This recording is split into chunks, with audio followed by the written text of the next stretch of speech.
I'm David Lyons, Editor-in-Chief of the Daily Business Review and dailybusinessreview.com. Without question, the year 2009 was the most arduous year of the decade. Economic chaos triggered by the September 2008 market meltdown caused pain across a wide spectrum of American society. In South Florida, the fields of real estate, law, and finance were not spared. Across the board, the relentless recession caused massive rethinking in industries and professional services. Business methods changed. The size and scope of many enterprises were reduced. Even internal corporate cultures were modified as managements everywhere re-examined their business models. In the Monday Daily Business Review, we take a look at the biggest stories that affected South Florida's legal infrastructure and real estate and banking landscapes. Last year at this time, we noted that unless Wall Street and the banking industry stabilized soon, it was likely that 2009 would usher in more turmoil. That forecast could not have been more correct.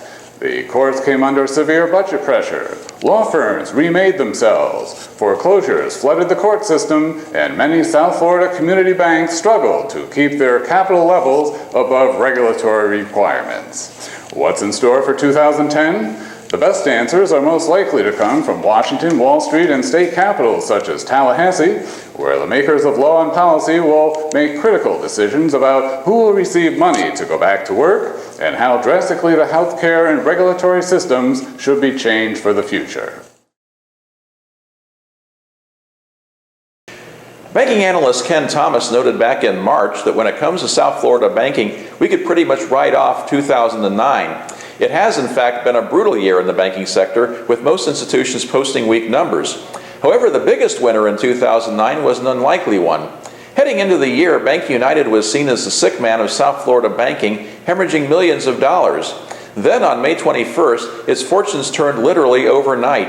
After the FDIC took over the institution, a private equity group pumped nearly $1 billion into the company, making it one of South Florida's strongest banks.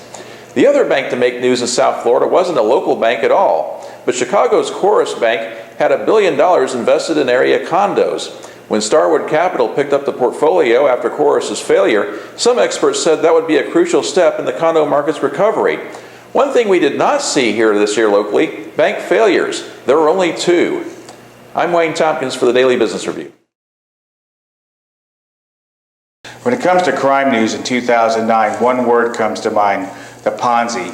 Whether it be R. Allen Stanford, Bernard Madoff, or Scott Rothstein, the Ponzi dominated the headlines.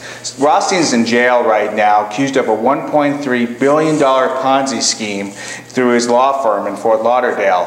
Federal authorities say they are looking at co-conspirators as well as political contributions Rothstein made. In other news, political corruption was also on the docket.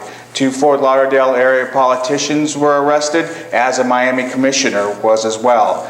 And in other court news, longtime receiver and trustee Louis Freeman closed up shop after the FBI raided his offices looking for information in regards to fiduciary funds he controlled. The demoralizing global recession and residential real estate market slowdown in 2008 carried over into South Florida's commercial real estate sector in 2009. Investors had much less money available to take advantage of dropping values in the office, retail, and apartment sectors. Deals were scarce as many potential sellers backed off of transactions because with hopes that the market will improve going forward. The deals that were completed sold at prices not seen since the beginning of the decade. In some cases, like with the hotel sector, the sale prices were back to mid-1990s levels, such as with the sale of the former Holiday Inn building in Fort Lauderdale and the Doubletree in Coconut Grove. Investors who did make bargain acquisitions could wind up with huge windfalls down the road. But with more than $1 trillion in debt coming due in the commercial real estate market before 2012, the sector's struggles may only be starting. For the Daily Business Review and dailybusinessreview.com, this is Eric Kalis.